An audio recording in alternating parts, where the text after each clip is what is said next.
The only time in the last 100 years or so, close to 100 years, that we've seen house prices go down across the board in the United States was during 2008. This is one of the best times in history to buy right now.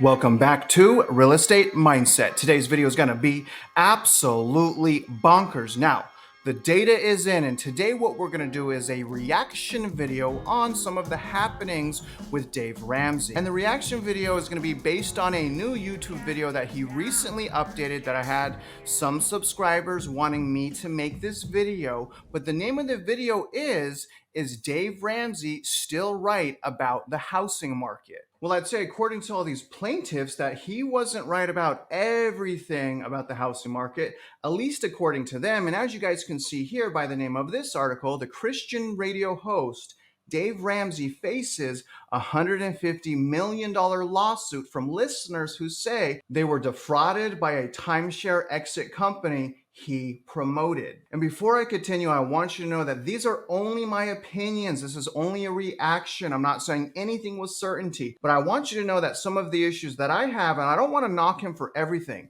Dave Ramsey, at least in my opinion, from what little that I do know, has helped a tremendous amount of people help themselves out of debt. I can really appreciate and respect that because the end result appears to be helping people. What I do have an issue with is when he bullies people based on certain things that they do that he doesn't agree with. It appears he hates credit cards. Now, the thing is, guys, is that doesn't apply in every situation. And this is just an example. I make $200 to $300 a month by using my credit card because of the points that I get. But the key is I pay it off before it bills. So all I'm doing is using my great credit to help get me paid. And the other issue is this. He takes some of these well-qualified people that he's put in this program and he sells their information. Okay, again, he sells their information. I know this because I'm in this industry. I've been a loan officer, realtor, and CE instructor, and Dave Ramsey leads are like the Glenn Ross leads. And if you haven't seen that movie, watch that movie. These leads are that good.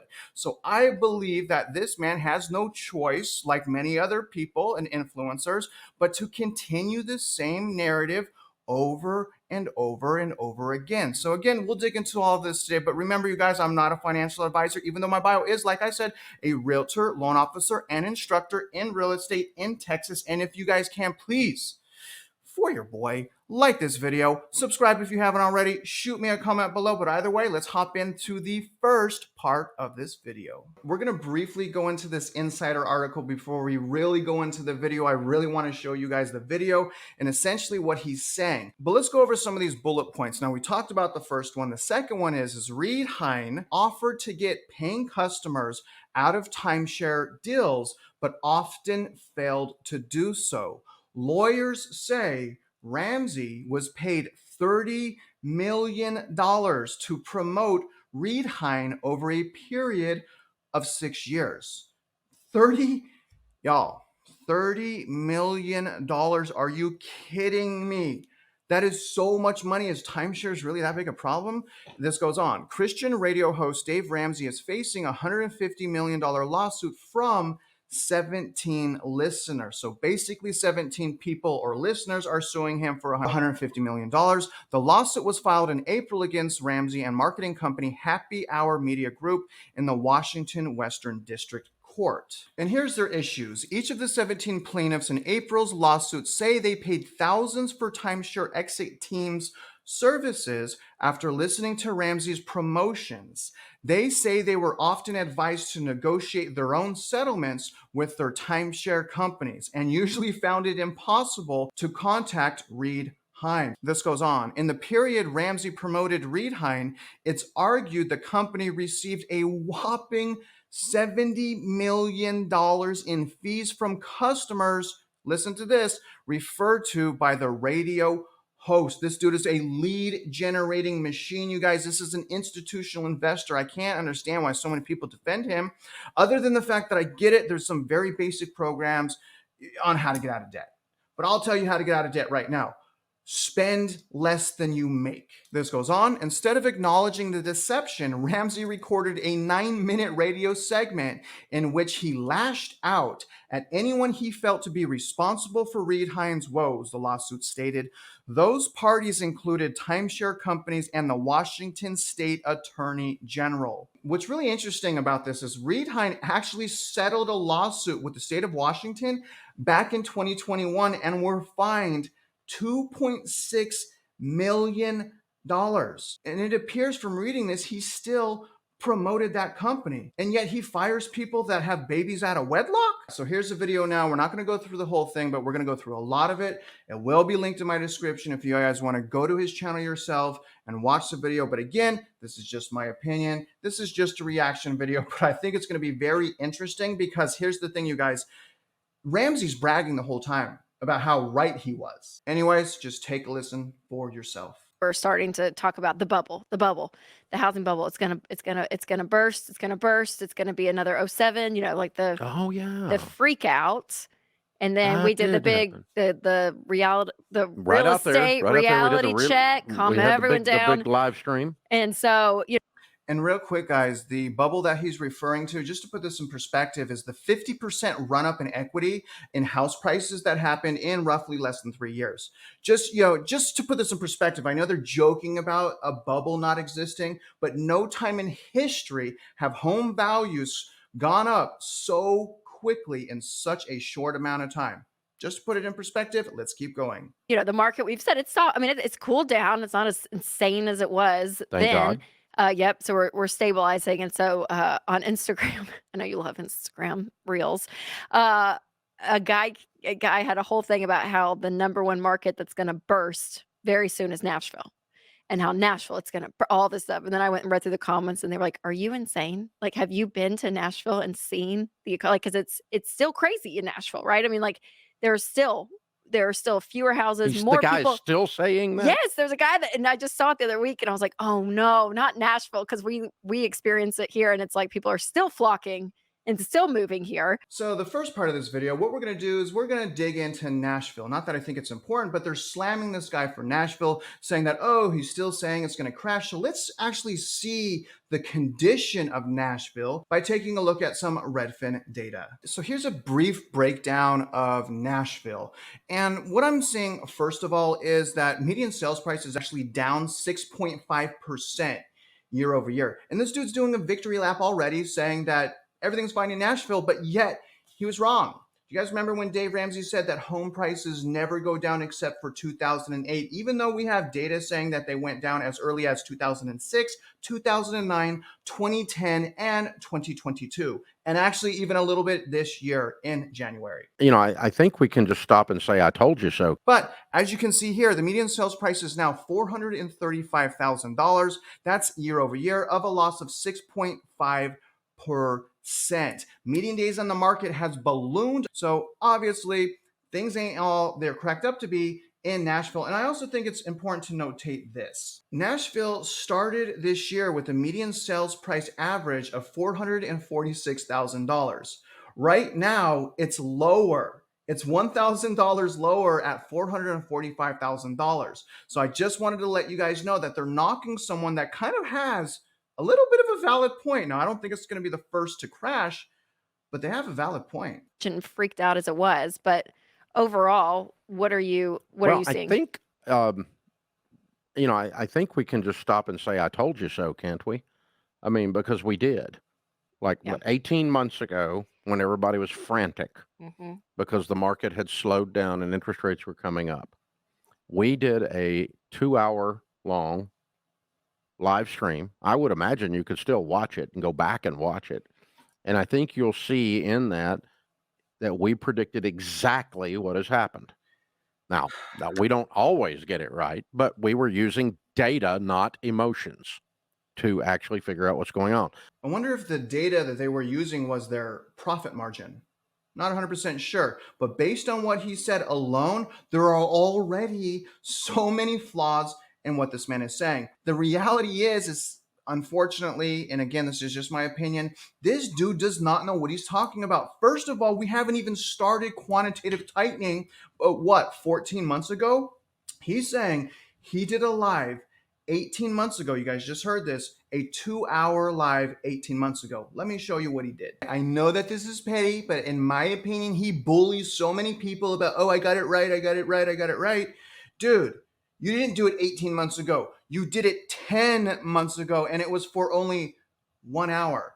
Unless unless there's something I'm missing, and I cover this YouTube channel, I looked all over the place. Like, am I wrong? Well, first of all, I can't be wrong because I didn't start quantitative tightening that long ago. But look, it's 10 months ago, and it was an hour long. Oh, this is awesome. This is great. This is Redfin nationally from $432,000 when it peaked all the way down to $382,000, which represents a national average of $50,000 down. How is he missing this? How is he still saying that he's right? You guys, we're going to go to the comment section in the video as well, and you're going to see that even his own viewers are roasting this dude. Like, dude, pay attention. Now, I understand. If we look here, they have been rebounding, which also happened back in 2009 and 2010 during the great financial crisis. And so no one was building anything there because was no materials building. are so there expensive. There was Yeah. a shortage of lumber. Lumber went up 3x. It's back down. And builders are not building specs right now. Yeah. They slowed down, and they're adding to this shortage because it's slowed down, and they don't want to get stuck with a spec house. And so spec house starts are way off, which is hurting the inventory even more. All right. So y'all starting to see my issues here, like the certainty, right? The certainty in that if I oppose his opinion, I feel like I'm going to be, I'm going to be made to look like a fool, or I'm going to be bullied. So let's just see what builders are doing right now as far as under construction. We'll also see starts, but he just said builders aren't building. And I know he was being facetious, but he said builders aren't building right now. Take a look at this. What we have here is Fred economic data, new privately owned housing units under construction, okay? Under construction, and this goes back all the way to 1970. And, just looking at this comparatively, going back all the way to 1970, you can clearly see that we are at a historical high. And we peaked in October. We're at 1.67 million units that are currently under construction, adding so much more fuel to the problem and fire in the housing market. And essentially what I'm saying is, in new home construction, there is hyper supply in many metro areas. All right, here's starts. This is going back to the year of 2000. So we can say that starts have recently gone down, but starts right now, just starts, okay? This is just starting a project, 1.4 million. I just wanted to, take note here. That's actually superseding before the pandemic. In fact, right before the pandemic, October 2019, we were at less than 1.4 million starts the entire time, going back all the way till, if we see here, to May of 2007. So we haven't had this, if we go back pre-pandemic, we haven't had this many starts since May of 2007. But wait, there's more. Here's the monthly supply of new homes. All right. I just want to point out that right now we're sitting at 7.6 months of supply. As an industry professional, I can tell you that it's pretty much universally considered a buyer's market whenever we exceed 6 months of inventory or supply. And that's exactly what we have in new home construction. And that's probably not counting everything. I'm sure that there's a lot more inventory that's not counted on there, like all of the homes that are under construction. So if we add, y'all, 1.4 million more homes to the supply list, how many months of supply or even years of supply will we have with new homes? But regardless, right now with new homes, it is a buyer's market according to supply. You can't find a house in a lot of markets. So you have not seen prices crash. You've seen them steadily increase. We said in the year 2023, you were going to see a 2 to 7% increase in prices nationwide. And that is about what we're going to see. Y'all, according to the live, he didn't say 2 to 7%. I really suggest that maybe he goes back and watches his own content. He said 3 to 4%. Not 2 to 7%. So I guess if we could just randomly change things and make things up and live in our own imaginary fairy tale, all right, I'm right about everything. On the internet, even though that sometimes is the case. Not everything, but most everything. I had a moment where I was like, "Oh gosh, what does he see that I'm not seeing?" I don't know.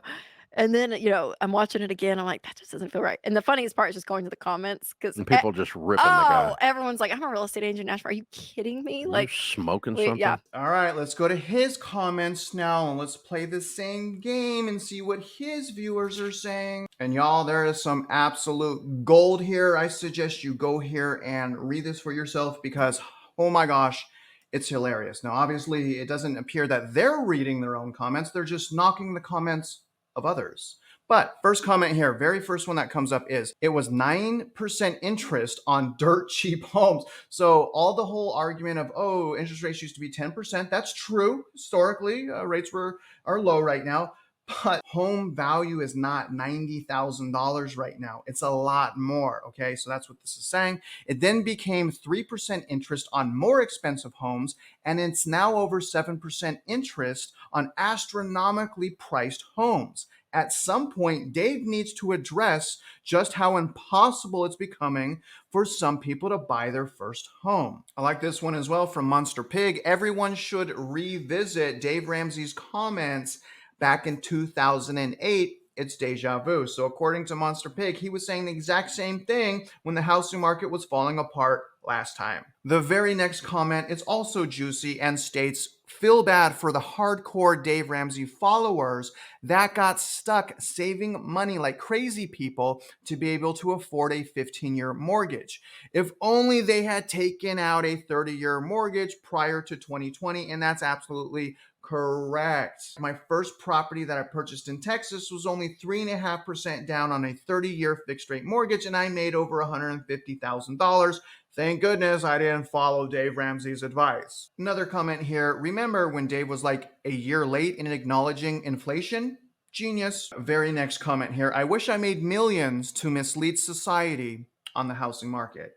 I think he's referring to Dave Ramsey and his inability to acknowledge that prices actually went down and are currently rebounding and have in most metro areas, national average, have not even rebounded to where they were at the peak in 2022. Next comment, in my area, houses have dropped in the past 12 months 15 to 20%, and we still have very low inventory. Sounds like San Jose. Another comment, when the interest rates was 10% plus, houses were like 100K. Wake up, Dave, wake up. Also, dental coverage. I appreciate you. I see some of my own subscribers that I appreciate on here. Dental coverage states Ramsey moved the goalpost to accommodate his fear of missing out. No, You will take this moment. we really should do that every so often because we get so much stupid hate mail by people on these social media channels and everything else that we don't know what we're talking about. And we completely nailed that.